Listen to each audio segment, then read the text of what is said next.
with no mercy, cutting no slack, no. I ain't a bad sport, and I'll even wish you good luck. Only thing I will. Good eggs, and joining me as always is Dane, and we are going live here on a Thursday evening on, as usual, on our Facebook, Instagram, YouTube, Twitter, X channels. So thanks to all of you that are joining us here as we live stream this evening and getting ready to talk Packers after another tough loss on Sunday, Dane. But technically not out of the playoff picture, but I think we have a lot more to talk about than playoffs right now, Dane, with how the last couple of games have gone. But yeah, we'll eventually get into the game this week against the Carolina Panthers, a team that certainly on paper doesn't look like one the Packers should have a problem with, but you got to play your best any week in this league, as the last two games showed. And so, Dane, I think we'd be remiss if we didn't start off talking about the fact that a certain defensive coordinator, Joe Barry, still apparently employed by the Green Bay Packers. Coach LaFleur decided that what he saw was not enough to make a change at this point in time. And so I'm curious to hear your thoughts as you jump on the Instagram live here.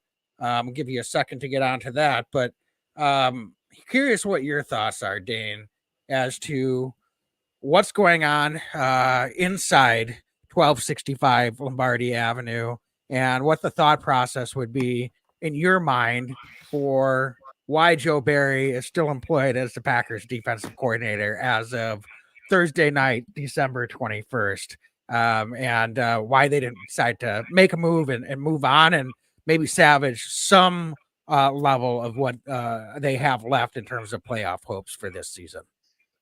It's incredible, and not in a good way. I don't understand the Joe Barry situation at this point, and I'm not trying to pile on. It's just, what has he done? First of all, happy holidays, everybody. Go Pack, go. I hope your family, friends, everybody doing great. But what in the world's going on with this Joe Barry situation? I like Matt LaFleur. I'm on the record. I think we both talked about it.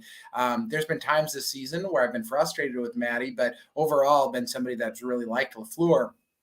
What I don't understand, Wags, and it's like, how much is enough? And I don't think the argument can be made that, there's nobody waiting in the wings. At this point, we're talking about 3 games before, the Packers can go out and really, whoever's on the open market, they can go and grab somebody, the defensive coordinator. I got to believe that all of the professional coaches on this defensive coaching staff can probably handle it for a couple weeks until the season wraps up. So that's where I'm at on this. I believe in accountability, and I'm just not sure I understand where the accountability is coming from with Joe Barry based on what we've seen. It's been dreadful the last couple of weeks. We've Wags, in the last 2 weeks, we've had Tommy DeVito be the NFC Offensive Player of the Week, followed by Baker Mayfield as being the NFC Player of the Week, Offensive Player of the Week against this Green Bay Packer defense. I mean, this is not a murderer's row of quarterbacks that the Green Bay Packers were facing.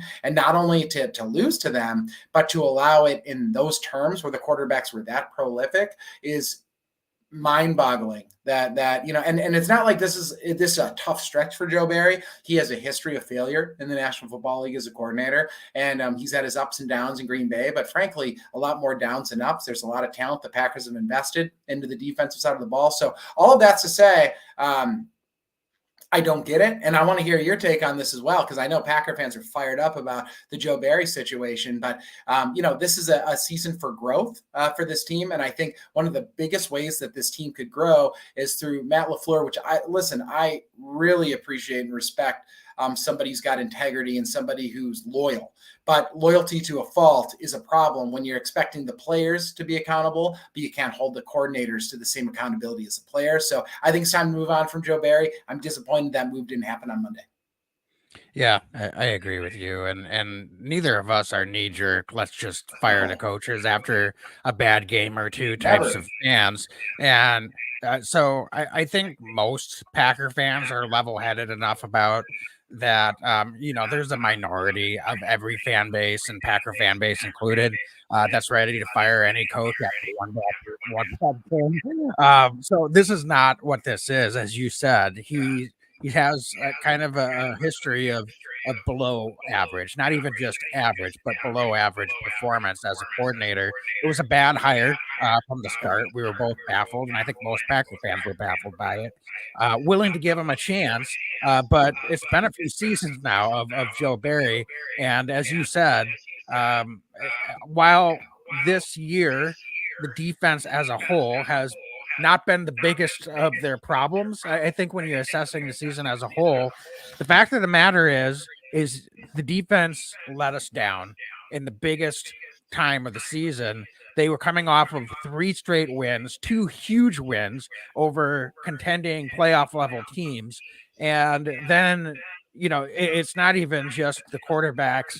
As you said, not a murderer's row is putting it lightly. I mean, Tommy DeVito is a well below average quarterback in this league. He's a third string quarterback for the New York Giants. So I know that he got his 15 minutes of fame, whatever, but a professional defense in the New Orleans Saints did what you're supposed to do against a quarterback like Tommy DeVito last week. And the New York Giants offense put up 6 points. And that's what they had been basically doing before the game against the Packers. So the Packer game is the anomaly in quarterback Tommy DeVito's NFL tenure. So it's really discouraging when you're seeing that type of a performance, especially the way the Packers had been putting themselves in a position to potentially make a run here in December and solidify an opportunity to make playoffs in a season that, as you said, has been for growth. But boy, what of an opportunity that would have been. And now all of a sudden the skids have been hit. And it's really the defense that I think has to be under scrutiny. But Coach LaFleur, I'll tell you what, I like him too, but he's putting his name on this. And I don't think that we should consider that lightly. And I'm not sure that is the wise move for Coach LaFleur. Loyalty to a fault, as you said. We've seen this from him before. He has made some shaky hires for some of his coaching staff. So this isn't the only one that we've seen in the past. He's backed players, and he's a player's coach, so I appreciate that about him. But looking at some of the players that he hasn't held accountable, or there hasn't been moves made sooner over the course of his tenure, that's questionable at times too. Now, it's part of being a head coach and a coach in the league is to make some of those decisions and decide when you're going to pull the plug and when you're going to stand by your guys and hopefully get things turned around. So I know those aren't easy decisions in the moment, but I think Coach LaFleur is going to put himself under some extra scrutiny here by not ripping the Band-Aid off on Coach Barry and moving on. So I don't think he's doing himself any favors either. And dare I say, depending on how the last few games go this season, I don't think Coach LaFleur, as we stand here today, is personally on the hot seat. I think he's still got Barry as the scapegoat. But that said, I don't think he's for sure safe at the end of the day, because he's got to take some accountability himself. And how many weeks in a row and how many seasons in a row can Coach LaFleur go up in front of the press after a game and say, that's on me. We need to be better. We need to be more prepared. That's on me as the head coach. And I like his accountability, but we've said this before. Sometimes things don't change. Then all of a sudden you start looking at the head coach again. And so Coach LaFleur, I think, put himself in the crosshairs a little bit by not ripping the Band-Aid off and making a move as well. Good point, Wags. And that's what it comes down to, is because I take pride in the fact that we aren't the knee-jerk reaction, sports talk radio, so to speak, when we talk about the Packers. I'm proud of that. But what it comes down to is this: do we really believe that Joe Barry can do the job capably? And I look at the metrics, right? We look at what he's done over the last number of years in Green Bay, and prior to that, what he's done. And honestly, here's what it comes down to: it's not about this year for me. It's about the future, and it is about accountability because regardless, he's gone. We're talking 3 weeks of NFL football. I got to believe that somebody on that defensive staff can step up for 3 weeks and coach this defense. So what's it really about, right? And that's what it comes down to is I don't understand. It feels like coaching malpractice to keep Joe Barry there. And I'm curious your take because Devondre Campbell came out this week. I want to hear your take on this. Campbell injured the last couple of years on and off, but an all-pro, a few years ago, earned a big contract in Green Bay. And dude comes out, I'm paraphrasing, but basically is like, listen, I'm not going to play hurt anymore, right? And that's roughly what it was. And I'm curious your take, Wags, on that as we kind of segue into this. Is that a shot across the bow at fans? Is that a shot across the bow at the coaching staff? Like, where does that stem from? Because honestly, I was a little grumpy seeing him say that. So I want to kind of hear, your take on that. Yeah, I mean, that's the other side of the spectrum. If he's a veteran leader, that can't be publicized. Keep your criticism in-house, handle your business in-house. This isn't someone that's, hasn't been around the league long enough to understand that.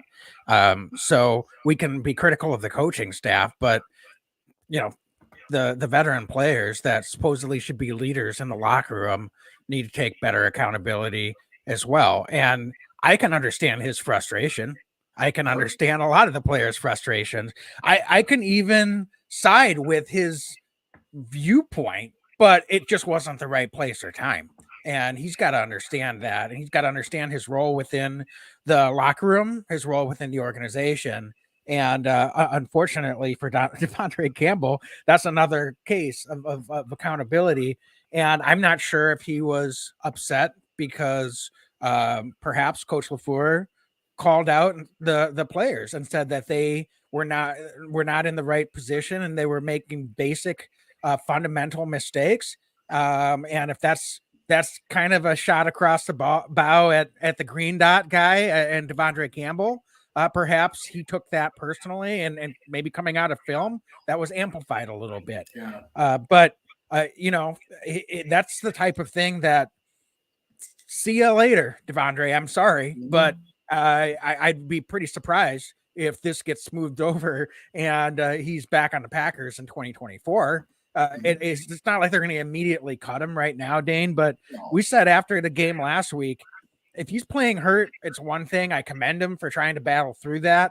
But quite honestly, it was a terrible performance. So, he pointing fingers is not a good look for Devondre Campbell in that situation. And you even said that you felt like Isaiah McDuffie's been outplaying Devondre Campbell in the games that we've seen him out there versus the few games that we've seen Devondre Campbell this year. Campbell just hasn't been the same guy. So maybe the injuries are part of that. I don't know. But he was cleared to play. He went out there, put his name on that performance, and unfortunately the tape doesn't lie. So at a certain point, he's just got to know that if you're a leader in that locker room, that's not the time or place for that. As frustrated as he might be, maybe as right as he might be in some respects, even though as fans, we might agree with him in his frustration with the coaching staff. That's just not a good look for a leader on this defense. And certainly it gives more smoke to the fire around what's going on with a guy like Jair Alexander. And certainly it just doesn't seem like for a young team, we've got the right structure or the right communication internally. They just don't seem to be on the same page. So I'm not saying that everything's on fire in the locker room, Dane, but certainly there's a disconnect that's very clear based on the comments that Devondre Campbell made. Can I ask you a follow up on that? And we'll get to the actual game, folks, in a minute. But there is a lot of stuff going on here. Does it feel to you, and maybe I'm projecting, because it feels a bit to me that some of the younger guys feel like more the leaders on this team right now? Like, I think the Packers have a really great young nucleus. I think that they have some veterans that came in and signed up for, a small window of Aaron Rodgers football. And, there's a couple holdovers and, it's the league, right? That's how that goes sometimes. But it sort of feels like this Packers team, the guys that have been in the league 3 years and less for largely. And granted, there's some other guys. Kenny Clark, I think, is phenomenal leader, right? Elton Jenkins, I adore. But, largely speaking, it feels like some of these young guys are not only are they the future, obviously, but it feels like they're the guys that are showing up game in and game out and are really kind of taking this league by the reins. So I'm kind of curious your take on that, because I told you, and I verbalized this last week, I was so disappointed in some of the veteran performances last week, and I thought that in the last couple of weeks, and I thought some of the young guys were the dudes that were just stepping up and balling out. So am I seeing things? Or do you agree, disagree? I don't want to paint you in a corner, but what's your read on that? Because there's a lot to be said about veteran leadership, but there's also a lot to be said about guys that just kind of show up every day and do the job and are awesome at doing it. And that's not to say everything's hunky-dory and sunshine and rainbows, but I think that there's a place for things, and that's the stemming of this. And you said it, I think, great with Campbell. Is you just can't say it out loud, man. You can't throw it on social media if you're a veteran leader, and that's, I guess, where my frustrations are coming from.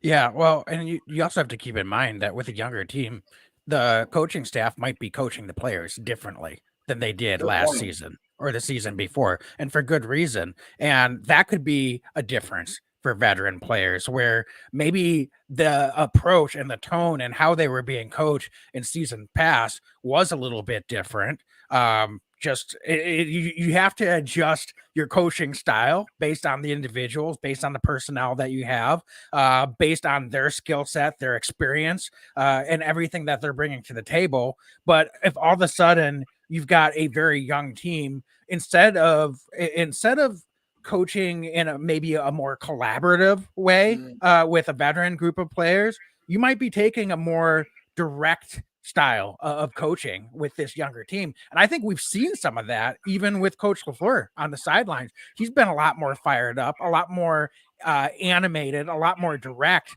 It seems like even on game days. So I would have to imagine that on practice days and in the film room, that's probably translating to an even greater level. And that, I'm sure, flows down to the rest of the coaching staff as well. So sometimes with a veteran group of players, they're gonna maybe not respond well to that. Dane, you and I both lead people in our respective professions, and it's the same thing. You get some folks that maybe they're solid at their job. They've got a lot of experience, a lot of skill, but they just maybe aren't fitting right at that particular time or that moment with the rest of the team that you have. And whereas other people that are much hungrier, more coachable, and they're responding to that coaching, then all of a sudden you're seeing those guys make those strides and those improvements. And I think we've seen that from a lot of the young players on this roster, and some of the veterans are not really on board with that. That could cause a little bit of that friction or disconnect as well. So there's a lot of things going on when you're winning. That can get covered up, which was great for a few weeks there, but coming off a couple of poor performances. And certainly, I think some guys are seeing the end of the road in their Green Bay Packer tenure. And unfortunately, I think they've allowed some of that frustration to get out, specifically with the Devondre Campbell. But you're right. We've got plenty of veteran leaders that go about their business. So we don't want to make it seem like, Aaron Jones is another one. It would, if we could just clone how Aaron Jones is as a leader, as a man, as a player in that locker room, as a veteran, and how he goes about his business with every veteran player. The Packers would have no problems whatsoever. And so it's one of those things where we don't want to sit here and overthink things either. But you're right, Dane. I think accountability has to happen at the end of the day. And unfortunately, I think this goes back to Coach LaFleur. That's been his Achilles heel throughout his tenure, is how is he holding his guys, whether it's on the coaching staff or the players on the roster, accountable at the right times. And I don't know that we've seen an answer to that this season, and it seems to be getting amplified even more. So I'm kind of curious to see how that plays out here down the stretch of this season, and what that means as we get into the offseason as well. stuff, Wags. Hey, you want to talk about this injury report? Packers are going to be playing here on Sunday, Christmas Eve, against Carolina Panthers. I want to chat with you about this game a little bit before we sign off here tonight. Obviously, it's Week 16, Green Bay Packers. Packers going on the road against Carolina, and Wags, another week of laundry list of injuries. No surprise, I think, Devondre Campbell, after his comments, did not practice again today. But who stands out here from you on this Packers injury report? Honestly, it's Jaden Reed. He's been dinged up. He got in a few injuries over the last month, and now he's got a toe injury, and that's a whole nother level with the wide receiver. A toe injury, being able to, plant, cut, maintain your everything that you want to do, running routes. Obviously, it can affect your ability to run. So toe injuries, depending on the severity, can be a real problem. We saw a couple of seasons ago, Devontae Adams missed a month with a toe injury. So we'll see what happens here. He's been battling through these injuries, but it might have just caught up to him. So he hasn't practiced at all this week, and that could be a big problem because I don't know that, even though there's some optimism about Christian Watson, I'd be surprised if we see him back yet this week as well. And certainly this is a Panther team that, not a good offensive team, has a pretty bad record, but they've got some talent on the defensive side of the ball. And strangely, the Panthers are not a defense that forces a lot of turnovers. They don't sack the quarterback a lot. But I'll tell you what they do is they just do not let teams beat them. They're very sound. They've got some talent in the secondary. I think the headliner on the Carolina defense is certainly going to be Derek Brown up front. As defensive lineman. It's a high first round pick a few seasons ago. But they've got some talent in the secondary as well. JC Horn was a high first round pick of the Panthers a couple seasons ago as well. And Dante Jackson and Von Bell are former second round picks that are in that secondary. So, and then certainly Brian Burns, Pro Bowler in the middle at linebacker. So they've got some guys on this defense. And so this is a Packer offense that, while they played better over the course of the last 6 weeks or so, they've shown signs of some inconsistency at times, particularly in that Giants game a couple weeks ago. I don't really blame the offense for how things went last week. There just wasn't any chance to be able to establish a rhythm, get a lead in this game, and really try to rely on the run game down the stretch. But I think this could be a pretty significant injury for Jaden Reed, who you could argue, Dane, has been the best pass catcher on this Packer team all the way throughout this entire season. Do they have other guys that can step up? Absolutely. Love what we've seen from obviously Dontavian Wicks. Malik Heath has stepped up recently and made some nice plays and gotten some more snaps out there. But without Jaden Reed, without Christian Watson, that's a lot of speed and dynamic playmaking ability that's all of a sudden off the field potentially for this Packer offense. So I think that's going to be something that to really monitor and keep your eye on. But Dane, I don't know where we pivot from there as you look at the rest of this injury report. Is it maybe getting more opportunities from an Aaron Jones? Does A.J. Dillon have a chance to come back this week after sitting out last week with his broken thumb? He's been a limited participant in practice. So what say you as you look at maybe some of the positives that could be potentially coming out of the injury report this week? Well, Wags, I think the biggest positive are the number of dudes designated for return for the Packers. Just big picture, right? I think that the three guys that we got to highlight that are all designated return, opening that kind of that 21-day window, is Luke Tenuta, who's been hurt most of the year, offensive lineman, but Emmanuel Wilson, who I thought was done for the year when he got injured at Lambeau a few weeks ago against Chargers. And Wags, you brought this up last week. You got to speak it into the universe more, my friend.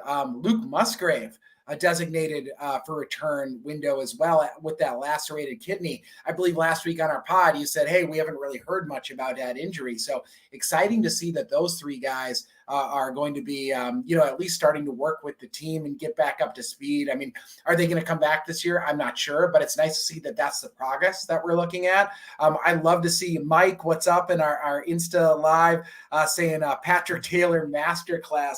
Yes, we love Patrick Taylor. But that's the thing, right? Is I think it's going to be some more Aaron Jones, right? It's going to be some more Patrick Taylor. But looking at the rest of the injury report, and I'm looking at it, I mean, it's another week where Darnell Savage, I don't think he's going to go again. Did not practice again today. Just gut feeling tells me we're going to get another week of Jonathan Owens and Rudy Ford.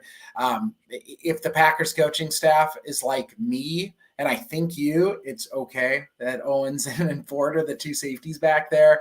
But otherwise, I share your concern with Jaden Reed. He's maybe the most dynamic player, a receiver on this offense. That's not to take away from any of the other guys that have been balling out this year, but Jaden Reed has put on consistent tape, right? Somebody that can just, with the ball in his hands, can play. So I think that would be with Christian Watson, also did not practice again today, unlikely to go with that hamstring. It's really disconcerting, I think, as a Packers fan going on the road. And you said it, I actually rubbed my eyes a couple times and pressed refresh when I checked the defensive stats for the Panthers. Because you're right, the Panthers defense is not the problem in Carolina. It's the Panthers offense. So those are all the things that, unfortunately, a number of guys unable to go probably again this week is going to cause some challenges. And then last thing, A.J. Dillon, he was limited last week as well with the thumb. I've got to think the Packers coaching staff, they're going to make the best evaluation. They're there at practice every day. But Wags, if I'm the Packers coaching staff, Aaron Jones is up, Patrick Taylor's up, probably Kenyon Drake again. And that's how I go, because that thumb as a running back, I'm just too concerned that ball gets punched out with A.J. Dillon back there. I got to go with Aaron Jones and Patrick Taylor as kind of my two lead backs again this week. Yeah. And how many carries do you think we could get out of Aaron Jones? He was heavily involved early, and it seemed like that maybe that was the plan all along, that we're going to get him warmed up. He's going to get out there, get his carries in. They knew that he probably would still be on a pitch count, but rather than with the injuries that he's had, it's an in and out where maybe that exacerbates things. It seemed like they just wanted to get as much as they could out of him early in that game. So I'm assuming that was the plan all along. He looked pretty good out there in that first drive, certainly. But is there an opportunity for him to get some additional work this week? And certainly we like what Patrick Taylor's been doing since he came back to the Packers. But that certainly would be nice to get A.J. Dillon back. I think I saw enough of Kenyon Drake touches in the opportunities he had last week to say that I'm ready for A.J. Dillon to come back and whatever he can give us as well. And perhaps is stout as Carolina is up front in their front seven, perhaps the Packers are able to, from a personnel standpoint, establish the run a little bit. This shouldn't be a game. I say shouldn't be a game that gets away from them from a score standpoint. So it's not like they should have to be swinging the ball around a lot just to try to keep up to the other team on what they're doing offensively. But that said, we said the same thing about the Giants game 2 weeks ago, and that got a little bit away from them as well. Yeah. So I don't want to take anything for granted, Dane, but this Panthers team hasn't scored 20 points in over 2 months. So I don't see why this should be the week. That said, we're sitting here talking about a defensive coordinator that we feel should have been fired last week. So I don't really have a lot of confidence in what they're going to try to put together from a game plan perspective to try to slow down this Panther offense. But let's swing over to that. Yeah. What are the things that stand out to you? What should Joe Barry and the rest of the defensive staff be doing as far as the game plan this week to try to continue and extend the struggles of Bryce Young and this Carolina offense? Well, Wags, so that's the thing. You said it right there with Bryce Young, and that's a great. We said tongue in cheek on Monday afternoon on our social media that Bryce Young, future Week 16 NFC Offensive Player of the Week, because we've had some bad quarterbacks do that the last couple of weeks. It starts with him, and the reality is this: Bryce Young has not been very good this year for the Carolina Panthers. He's had some really tough outings there. That being said, give him all day, he's going to throw the ball, right? So the Packers just need to go after Bryce Young and just get after him and be opportunistic against him, because he hasn't been able to put up a lot of yards. He just hasn't been all that impressive in his first year. He doesn't have a ton of weapons on offense. Adam Thielen surprised me with how good he's been. And Packer fans, y'all remember Adam Thielen from all the Vikings days, but he's getting older, right? And as the season wears on, I feel like he's dropping off a little bit here, because that's what happens to older players sometimes. They start hot and they start to fade. But, I read the offense, Wags. It's Adam Thielen, it's Jonathan Mingo, it's DJ Chark Jr., what is it, Chuba Hubbard, and Miles Sanders. Neither one of those guys have really done too much consistently this year. So, Wags, what it comes down to me as a Packer fan, this Packers defense needs to go after Bryce Young. He's had trouble when pressured this year, and they just need to go after him and just, pin their ears back and take care of business. And, I would put an extra guy in the box personally, completely try to eradicate the run, and then make Bryce Young beat the Packers through the air. And the reason I say that, he hasn't done it this year. He just hasn't done it this year. So if he can do that while you're applying pressure to him, and while you're trying to give him mixed coverages, and while you're playing some man-to-man against those receivers, I really like our chances. My concern with this, and I want to hear your take, Bud, is Joe Barry going to do this? Like, what has his plan been, right? The last couple of weeks, because it's been pretty poorly executed if he's had a plan. But I'm not blaming the players these last few weeks. Like, it's been really poor coaching and scheme, and I don't understand exactly what he's going to try to do. So while I think you and I and Mike in the chat says, please, Joe, don't make our defense passive. And I think that's the perfect word for it, is passive. He is so passive, so afraid to allow the big play, that the big plays happen anyway, that I want the Packers to go let their playmakers be playmakers, pin their ears back, and go hit Bryce Young. So what's your take, and how do you see, Wags, Joe Barry, or how do you think Joe Barry should maybe approach this game against Carolina? Well, we talked a couple weeks ago, game plan against the Giants, make them throw the football, don't let them run the football, and they let them run all over them. So that was puzzling, and certainly we saw what happened. Last week, I sat here, Dane, and asked you, what do we do to try to at least slow down Chris Godwin and Mike Evans? And I asked you that twice. Because I was like, literally, those are the two guys, and we saw what happened. So, and granted, they're good players. Particularly look at Godwin and Evans. I mean, they do good things against a lot of other teams. So I'm not trying to sit here to say that the expectation is that you hold both of those guys to like 3 catches total. That I don't think would be fair. But my goodness, you gave up all kinds of looks. And I know that casual fans, and I'm not trying to call anyone out and make anyone feel bad about their fandom, really rail against zone defense.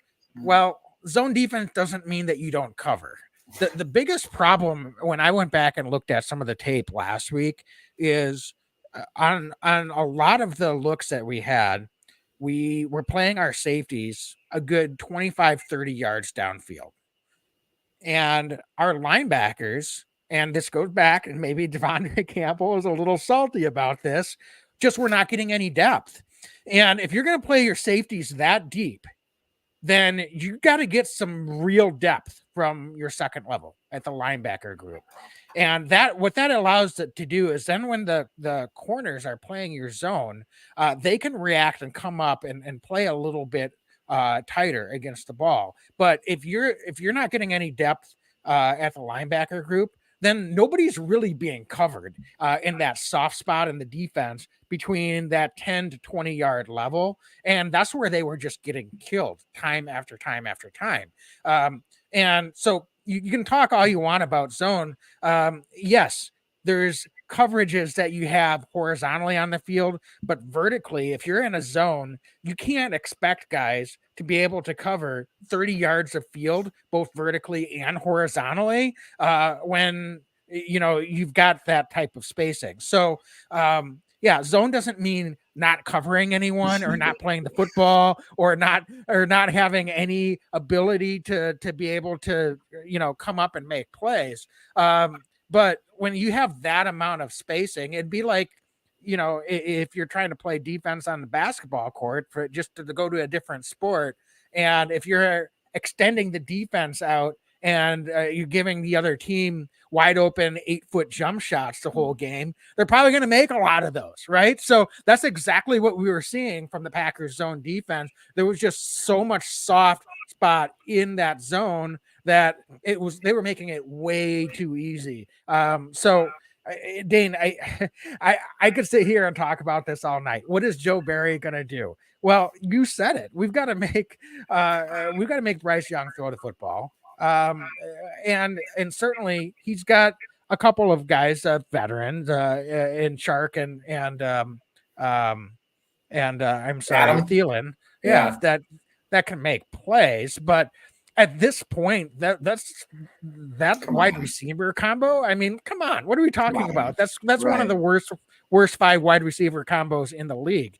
And Bryce Young just hasn't looked all that good for a top draft pick so far this season. So if I'll tell you what, if Joe Barry can't come up with a scheme to be able to figure out how to stop this Carolina offense, and I don't even care if he does. I'm not going to start giving him credit if he does, because everyone else in the league's been able to figure this out. He's got 15 weeks of tape to look at and see what other teams across the league have been doing to slow them down.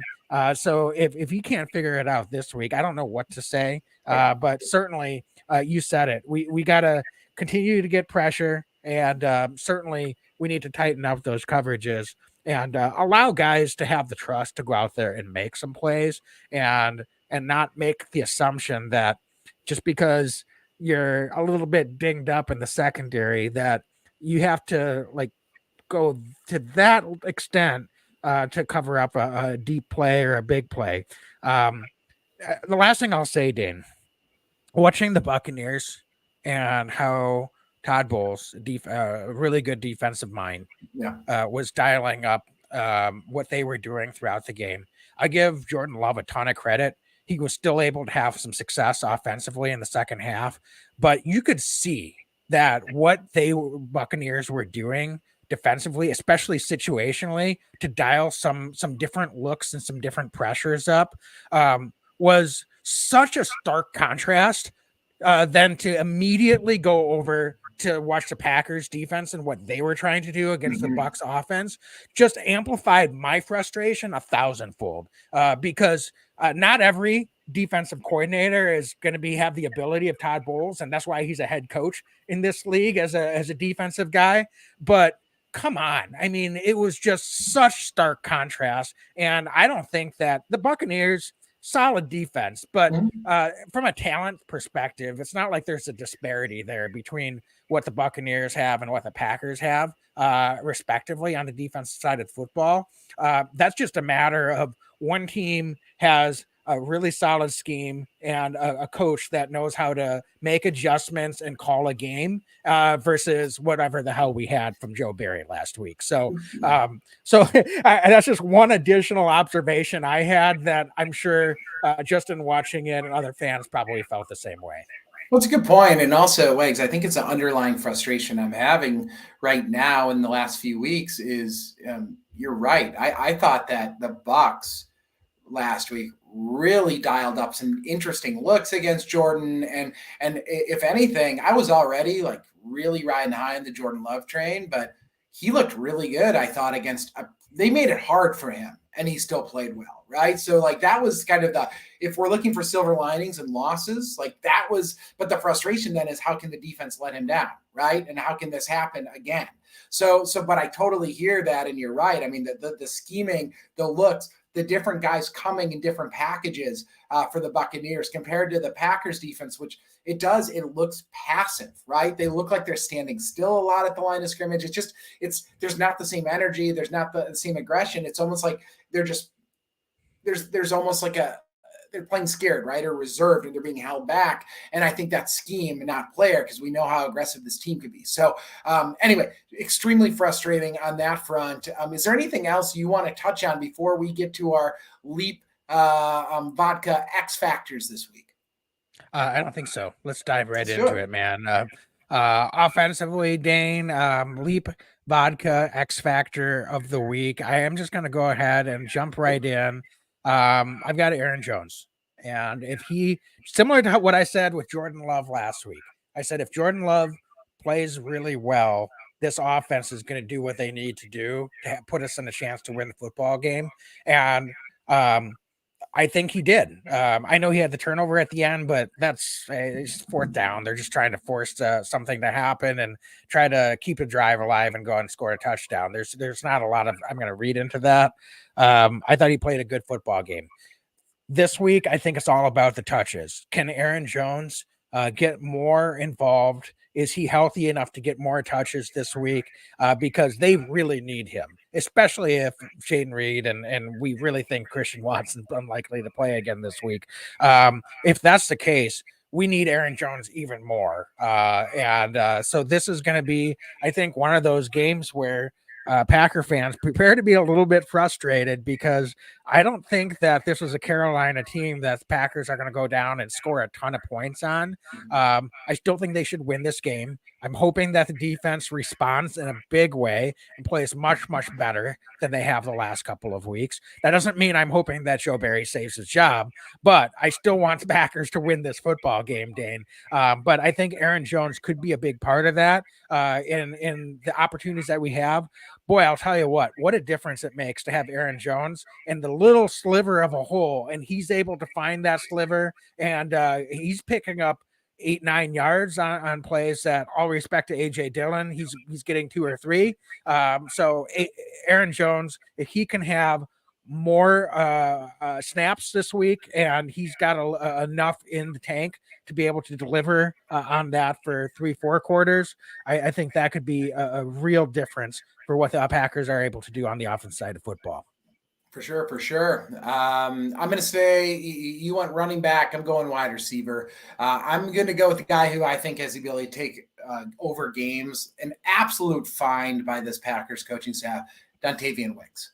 Dude has been ridiculous, Wags. It's remarkable to see how good he's been. His routes are so crisp. Again, last week, right? There's just moments where it's like Dontavian Wicks moving the chains, right? And so we're starting to call him Move the Sticks Wicks here at the Lombardi's Legends podcast, because my man is always moving the sticks. What more can I say? He's been awesome. He and Jordan Love, Wags, have a really good rapport going too. You can tell that Jordan just peppers him with the ball, and Wicks finds a way to make a play. So it's really exciting to see him. And this is a week, you mentioned the Jaden Reed injury. If he's unable to go, certainly Christian Watson seems less likely to go. I think Aaron Jones is a really good choice from the run game perspective. Who can really fill those voids from the pass game? It's going to be Dontavian Wicks. He's going to move the chains. He's going to get in the end zone. I think it's a big week for him. So he's going to be my Leap Vodka X Factor this week on the offensive side. And Wags, I want to give you the honors on the defensive side. Who do you have as your Leap Vodka X Factor this week on defense? Yeah, I got Quay Walker. I think he's a guy that was coming off injury and also probably didn't have his best performance last week, but I think he's someone that was playing some really good football earlier this season. And a young, hungry player, I think he will respond to the coaching, and I think we can expect a big bounce back performance from Quay Walker this week, and that could make a huge difference in how the Packers look defensively, because he was a difference maker early in this season before he started getting dinged up, and so I like him to bounce back in a big way, this week, and I think that's a true X factor type performance from Quay Walker. Great. And I'll tell you what. So as much as I want to see the Packers dial it up and bring some dudes, I just fear with the coaching staff that's not the case. So what on defense, but what I'm going to say is we're going to need, I think, a playmaker to make a play on the ball when Bryce Young's back there throwing. Okay. So, and then they start to kind of check the box. I'm going to go with Rudy Ford. I'm going to go with their guy, Rudy Ford. Last week, almost forced a fumble. That could have been just like mind-blowingly cool. I love the effort for him, almost Don Beebe-esque, to run down the field and try to slap the ball out of the ball carrier's hands. This week, I think Rudy's going to be around the ball. He's always had a nose for the ball, Wags, in big moments for this Packers defense. So I'm going Rudy Ford as our Leap Vodka X Factor this week. I think that he's going to be active. I think he's going to have a ton of tackles. I also think that he's going to play the ball and be a ball hawk this week for this Packers defense. And we need somebody, right, on that back end to make a play. If Bryce Young has a little extra time, who can be sticky? Who's a guy that can get the ball to Rudy Ford? So for all those reasons, Leap Vodka X Factor this week, Rudy on the back end. I love it. One other guy, just honorable mention. I'm going to stick with another former Georgia Bulldog. I think Eric Stokes could have a redemption week this week. Kind of had a tough performance in his first game back last week as well. But I think he's someone that could get his hands on the football as well with an opportunity. So look out for him to have a bounce back performance and play better this week as well. That's great. Mike in our Insta chat literally just asked, Eric Stokes, is he doing better? So good timing, Wags, on that. That's a smooth move there. Let's do scores. Who you got, Wags? We winning? We losing? What's this Packer score this week against a 2-win Carolina Panthers team? Yeah, Dane. I've got the Packers winning 20-16. I don't think I don't have a lot of confidence right now, but let's just put it this way. I said at the top, they're not mathematically out of the playoffs. I'm not even going to talk playoffs unless we win the next 2 games, because at that point, maybe we can have that discussion. They had their opportunity. They blew it 2 weeks in a row. They had an opportunity to solidify a real chance to make a run here into the playoffs. So playoff teams win those games. Packers didn't this season. I think they'll learn from it with a young roster. Technically, they could still be in the equation with a win this week, but I don't know. I think they'll play a little bit better. I think the offense has been pretty solid still and played pretty well last week. A little dinged up on the offensive side of the ball, but I'm hoping the Packers can do just enough to eke out a win and not enough to reverse the fortunes of the hot seat that Joe Barry finds himself on currently. I like the choice. It's funny, that choice, and I'll tell you why in a second. But the frustrating thing for me this year with those 2 losses in a row, it's not that I think the Packers are like a Super Bowl contender this season, right? Not this season. But what I really wanted to see such a young roster go to the playoffs, because winning and getting that atmosphere, right, against really good football teams is such an invaluable opportunity that even if the Packers, snuck in and got, had a tough go in the early round game, it's the learning experience of these young dudes getting after it. So that's where my frustration comes in here. I don't want them playing, meaningless, quote unquote, meaningless football. And that's where it stems from. So I hear that, Wags. Shadid in the chat says 27-17 Packers is his prediction. Wags, I'm going to go a little bit higher than you did. You said 2016. Why I think it's funny that you said that. I have the same point differential, just a little bit different. I have the Packers 24, the Carolina Panthers 20. You mentioned the last couple of months, Carolina hasn't gotten over 20 points. They're going to hit 20 this week. I don't think they get much above it. Packers win this game, but it's closer than frankly I think it should be. I think the defense should be able to keep them to 14 based on this roster, but I don't think they're going to. They're going to give up another score somehow, some way. I just don't trust this bend but don't break Joe Barry nonsense. But I think that this Packers offense is still getting better and better and building each week. And because of that, they're going to win 24-20 on the road. But I hear you. We win this week. We got to win again next week. Then we can start talking playoffs. Right now, we just got to get back to the basics and win a damn football game. Yep, agreed. So, Dane, any other closing thoughts here before we sign off here for the night? Our guy, Dandrin, says, I'm going to the game this weekend. I can't wait. Dude, bring home a victory, my friend. Please give us, this Packers Nation, a dub. We need a W. We really do. We really need a W. So, folks, thanks so much for joining us. I know it's been a tough couple of weeks, and we had to vent a little bit here in this episode. So sorry if it sounded a little bit negative, but I think that's just been kind of what we've been dealing with as Packer fans the last couple of weeks. So, as always, be legendary and go Pack, go. Go Pack, go. Every year I know we gonna go hard. We been that team ever since Bart started. All my cheese heads go Pack go. Ain't showing no mercy, cutting no slack, no. I ain't a bad sport and I'll even wish you good luck. Only thing I will